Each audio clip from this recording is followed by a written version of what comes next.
This is the Keurig K Select Single-Serve Pod Coffee Maker. The biggest real-life benefit is simple. I press one button, and a consistent, hot cup lands on my counter before I have time to check my morning email. This sits in that single-serve category for people who value speed and predictability. It fits best for anyone with a busy routine, for a home that has different taste preferences, or for a desk corner where making a full pot never makes sense.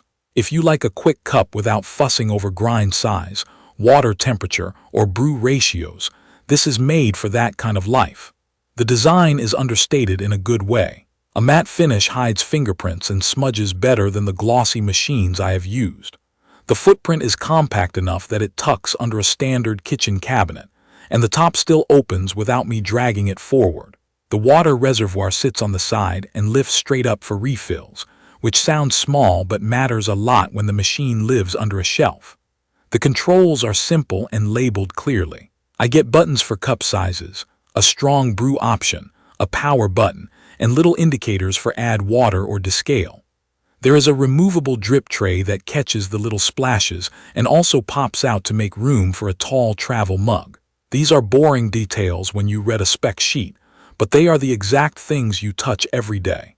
The machine feels stable when I slam a mug down, and it is light enough that I can slide it around for cleaning without wrestling it.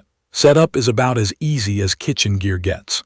Out of the box, I rinsed the reservoir, filled it, ran a cleaning cycle with plain water, and it was ready. The first heat cycle takes about the length of a quick hand wash at the sink. After that, it settles into a rhythm. I lift the lid, drop in a pod, close it with a gentle click, pick a size, and it starts brewing right away. The sound is a low hum with a soft whir. It is not whisper silent, but it does not cut through a quiet morning either. The response is instant. There is no menu maze, no app pairing, no guesswork. If someone who has never used a Keurig brand machine walks up to it, they will figure it out in seconds. Performance is where this model feels dialed for real life. Brew time is quick.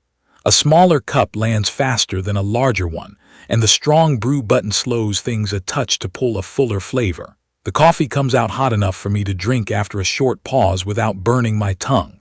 Strength scales with size here. A 6-ounce pour tastes more concentrated, an 8-ounce pour is my daily sweet spot, and a 12-ounce pour is a smoother, more sippable cup. With the strong brew on, darker roasts pick up a richer body and a bit more aroma. Lighter roasts get a boost without turning bitter. If you prefer a softer cup, leave strong brew off and step up a size. That flexibility is the reason I keep reaching for it. I am not fiddling with fine adjustments. I am just tapping a button that changes the cup in ways I can taste. I tested it across a few weeks with different pods and a handful of routines. Early mornings when I have a few minutes before a call, it is the no-brainer choice.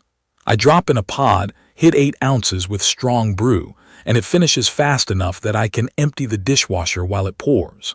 On a rush day, I throw in a 6-ounce brew to get a quick hit that actually tastes stronger, and I am out the door with a travel mug. When I want a second cup later, it heats and pours even faster because the internal water is already hot. For guests, it is very easy to hand someone a box of pods and let them pick. The trade-off is obvious. If I have 3 people waiting for coffee, I am brewing 3 separate cups instead of one big carafe, and that takes longer. Taste is always tied to the pod you choose. With a bold, dark roast and the strong brew button, I get a satisfying mug that reminds me of a pour-over with a slightly thicker mouthfeel. It is not an espresso replacement and does not pretend to be. If someone expects a dense shot with crema like a dedicated espresso machine, this will not deliver that experience. With medium roasts, I notice the machine does a good job of keeping bitterness in check. The 12-ounce size with no strong brew is gentle and smooth, which is great for an afternoon decaf or a flavored pod. The temperature stays consistent across back-to-back cups, and I did not get that lukewarm second cup that some older machines would produce. A few usability touches make a bigger difference than I expected. The auto shutoff kicks in on its own, so when I sprint out the door, I am not thinking about whether I left something on. The empty reservoir light is obvious, and the descale light is a helpful nudge rather than a nag. I like that I can refill the water without spilling because the tank is easy to grab and steady. Cleaning is fast. The drip tray slides out, the little metal grate rinses clean, and the reservoir is wide enough that I can reach in with a sponge. I run a descaling cycle every so often, and that keeps the flow strong and the taste consistent. Noise levels stay reasonable. During a brew, it is more of a quiet gurgle than a sharp buzz, which matters in a small apartment or while someone else is sleeping. There are a few limits.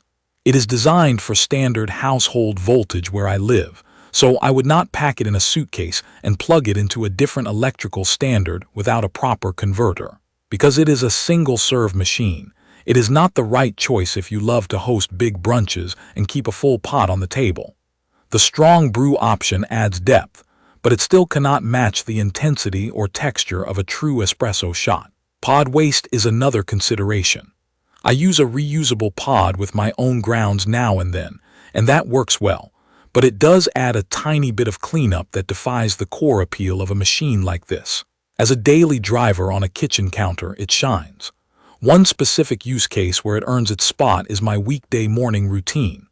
I set a travel mug on the tray, remove the tray if I need the extra height, pick an 8-ounce strong brew for the drive, and I am out in a couple of minutes. If I am working from home, the 12-ounce size without strong brew is my desk companion that stays drinkable across a few emails. In the evening, I switch to a decaf pod at 10 ounces, and it is an easy wind-down cup that does not feel watery. On weekends, hot cocoa pods or a flavored coffee pod are simple crowd pleasers for family. No one has to learn how to dial something in. There are some small touches that feel smart. The strong brew button changes the flow in a way I can taste, and it keeps me from needing to juggle tiny cup sizes to get more intensity. The removable reservoir is big enough that I can get through a few days without refilling, but not so big that the water sits stale. The drip tray has enough depth to catch the last little drips, and it saves me from wiping the counter every time. The machine wakes quickly between cups, so if a friend wants a second round, I am not waiting long. If you are choosing between a few brands, here is how this one has landed for me. For a pure espresso experience with that rich, syrupy shot, a dedicated espresso-focused machine still wins. For budgets that are tighter or for a machine that brews a full carafe, other brands have models that aim for that. The Keurig K Select leans hard into convenience and consistency. It is not trying to be a barista station. It is trying to be the one-button answer for a good cup, any time of day, with almost no learning curve. In that role, it is very easy to recommend. I reach for it because it removes friction from the parts of the day when I have the least patience. It is quick when I need it to be, quiet enough not to bother anyone, and flexible enough that I can tune the cup size and strength on the fly. It looks clean on a counter, it cleans up fast, and it is reliable. If that is what you want from a single-serve brewer, the Keurig K Select will make a lot of sense. If you love to pull espresso shots, or if you often serve coffee to a crowd, you will be happier with a different style of machine. If you found this video helpful, please subscribe to the channel and leave a comment with your questions or your own experience with this brewer. Thank you for watching.